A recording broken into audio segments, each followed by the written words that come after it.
Salut les gars, bienvenue dans le temple du spectacle. C'est parti. Enfin, c'est officiel. La Super League africaine ou encore l'African Football League vient de dévoiler le programme des quarts de finale. Ça y est, c'est officiel. Le TP Mazembe connaît enfin son programme. Parce que je parie que l'African Football League vient pour relever le niveau du football africain. Moi, je ne cesserai jamais de le dire. Cette compétition, elle est là pour faire grandir le football africain. En fait, l'Afrique avait besoin de cette Super League ou encore de cette African Football League pour pouvoir se relever, performer, rivaliser avec les grands. Oui, parce qu'il y a tellement une carotte financière dans cette compétition, tellement grande ou grosse, qui va permettre au club de se développer beaucoup plus rapidement. Et vous savez très bien que actuellement, dès que les équipes se développent, premièrement, il y a vraiment manque de complexe. Hein, et l'équipe, elle grandit et l'équipe te fait des exploits. L'équipe te produit des bons joueurs. L'équipe grandit de manière sur le plan administratif, sur le plan infrastructurel, sur le plan sportif, pour permettre à ce que l'équipe retrouve son niveau. Et moi, je pense qu'avec la venue de la Super League, il y a des équipes telles que le TP Mazembe. Déjà que le TP, il est grand, mais il va être encore plus grand.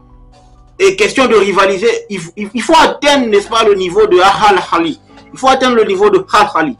D'ailleurs, parlons du programme, le TP, comme je l'ai dit lors de la vidéo précédente, le TP va jouer l'Espérance de Tunis. En tout cas, cette rencontre, cette affiche a d'une saveur particulière parce que c'est une affiche qui est remplie d'animosité, hein, des querelles, de fraternité, de muerte, comme on dit chez les Espagnols. Parce qu'il n'y a jamais de fraternité entre ces deux-là, il n'y a jamais de fair play entre ces deux-là. C'est du karaté, de l'animosité, de la férocité, ok, de la guerre. Je me rappelle lors de la dernière rencontre, lors de la dernière confrontation, Mazembe Espérance de Tunis, 0-0 à la Kamal City, 0-0 dans le temple de Badjangwena à Lubumbashi. On va là-bas, on perd, le TP perd sur le score d'1-0 et j'oublierai jamais le gars. C'est vrai, c'est un joueur qui me marquait. J'ai aimé la façon dont il jouait. Mohamed Ben Mansour, le Tunisien gaucher là.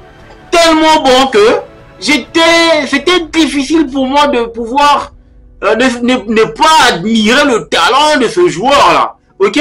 Et moi en tout cas, j'aime la rencontre qui oppose d'habitude le TP face à l'Espérance de Tunis. Parce que ces deux-là, dès qu'ils savent qu'ils vont jouer ensemble, qu'ils vont jouer l'un contre l'autre, ils s'oublient leur baisse de forme, baisse de régime, manque de talent, manque de qualité. Ils se transcendent pour nous produire du spectacle. Et c'est ce qu'on aime en fait entre l'Espérance et l'équipe du TP Mazembe. C'est la fête du football africain. C'est la fête du football, n'est-ce pas, de l'Afrique centrale en particulier. Parce que quand le TP joue l'Espérance, et l'Espérance vient à Lubumbashi avec cette ferveur, cette chaleur des fans, de l'engouement autour de la rencontre et tout. Tu sens que là, l'Afrique a un beau football. Là, l'Afrique a grandi. Là, l'Afrique, elle est maintenant au point de franchir un palier.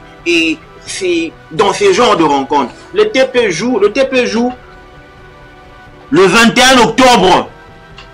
Le TP joue l'Espérance de Tunis à 15h, heure de Lubumbashi, à la Kamal City. Il n'y aura plus de Walid Ishri, il n'y aura plus de Corby, il n'y aura plus de Michael Ramo, il n'y aura plus de Yannick Jeng, il n'y aura plus de Maraloul, le capitaine. Mais cette fois, c'est une Espérance de Tunis avec un groupe rajeuni, un groupe qui croit en lui. Un groupe rajeuni, je pense, de 90%, parce que c'est une nouvelle génération. On teste un nouveau groupe, un nouveau noyau, et qui vient pour jouer le TP Mazembe dans son chercher un bon résultat, aller faire un bon résultat à Tunis. Ça aussi, il faut compter sur l'orgueil du TP. Sérieux, le TP sait déjà que il va croiser l'Espérance de Tunis. Même si Mazembe est nul à mourir, est nul juste à un point qu'on ne peut plus mettre des virgules. Mais à partir du moment où il va recevoir l'équipe de l'Espérance sportive de Tunis, les gars, croyez-moi, la qualité, il y en a aujourd'hui. Mazembe a quand même l'équipe pour arriver, ne fût-ce qu'en demi-finale. Parce que parlant du trophée, c'est autre chose. Hein. Parlons du trophée, c'est autre chose. Il y a tellement des équipes qui sont bien préparées, physiquement, mentalement, et ils ont des compétitions dans les jambes. Nous, on en a que 4. Si on pouvait arriver jusqu'à la première journée ou jusqu'au jour du match face à l'Espérance de Tunis, je pense que Mazembe ne va pas jouer plus de 15 matchs.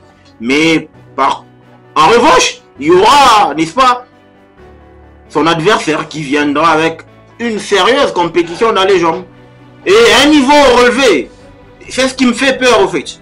Est-ce que Mazembe est en même de rivaliser? La Ligue des Champions nous donnera, n'est-ce pas, la vision, une vue globale sur le TP actuel. Parce que c'est vrai, on a tapé Lubumbashi, on a tapé Bazano, on a tapé sur Simba.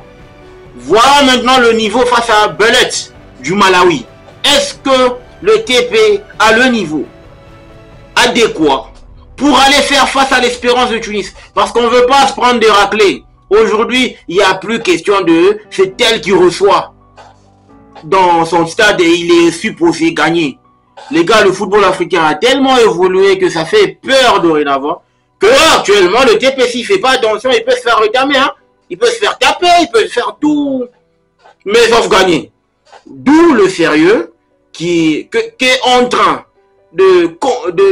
d'imposer, n'est-ce pas, l'entraîneur au sein du groupe, le magicien sénégalais, Lamine Mamadou Ndiaye.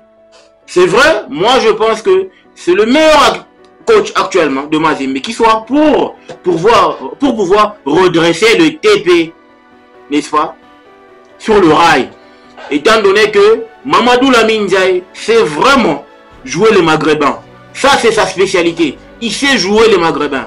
Les Al-Hali, Samalek, Al-Hali Tripoli, l'Étoile du Sahel, etc. Mamadou Lamine Ndiaye sait jouer. Et il est en train de bâtir son équipe sur base de ces deux compétitions. Il y a la Ligue des Champions qui pointe à l'horizon. Déjà, je pense, ce sera la semaine en 8, le week-end en 8, que Mazembe va devoir offrir ses civilités, offrir son hospitalité face à Bellet du Malawi. Donc, je pense que le coach, il est en train de travailler son équipe sur base de cette compétition. En tout cas, c'est là où on entend le TP performer, carburer, question de retrouver son image. Ça fait longtemps, les gars. Quand je vous dis ça fait longtemps, depuis 2007, Mazembe n'a plus goûté à un trophée africain. Ça fait longtemps. Et si on commençait par compter, c'est pratiquement... On commence à aller vers les 8 ans que Mazembe n'a plus goûté à un trophée intercontinental. C'est plus Mazembe ça. C'est Kawaya, pour ne pas manquer du respect. Sérieusement, moi je pense qu'avec le sérieux, qu'avec, n'est-ce pas, l'organisation, cette rencontre sera la rencontre qui opposera le TP face à l'Espérance de Tunis. Les gars, je vous invite à aller nombreux au stade. Vous n'allez pas être déçus. Je sais de quoi je parle. Mazembe Espérance, c'est un derby. Et je vous le dis, c'est une sorte de Barça face à Chelsea. Du Barça à Chelsea, tu vois. L'époque 2009, vous vous rappelez, j'espère que vous vous rappelez des confrontations Barça-Chelsea, Drogba, Eto'o, etc. C'est la même configuration que Mazembe Espérance de Tunis. Michael Ramo, le gars qui avait marqué de la main lors de la finale en 2012, vous vous rappelez, en 2011, vous vous rappelez, en 2011, Michael Ramo en finale face à Al-Khali, et il a même maudit son équipe. Il n'est plus réapparu après quelques années. On ne sait plus où il est. Alain Kaluitou Kadioko, vous rappelez, j'espère que l'histoire vous rappelle quelque chose. Donc les gars, je vous dis, je vous invite. Ça, on a le programme Mazembe fixé. Du moins pour le match aller, le 10 octobre 2023 à 15 h au temple de Badiangouina. Le TP joue l'Espérance de Tunis. Est-ce que vous sentez la même chaleur que moi? Cette chaleur qui rôde autour de cette affiche? Dites-moi ce que vous en pensez en commentaire. Le football mérite d'être vécu. Ciao!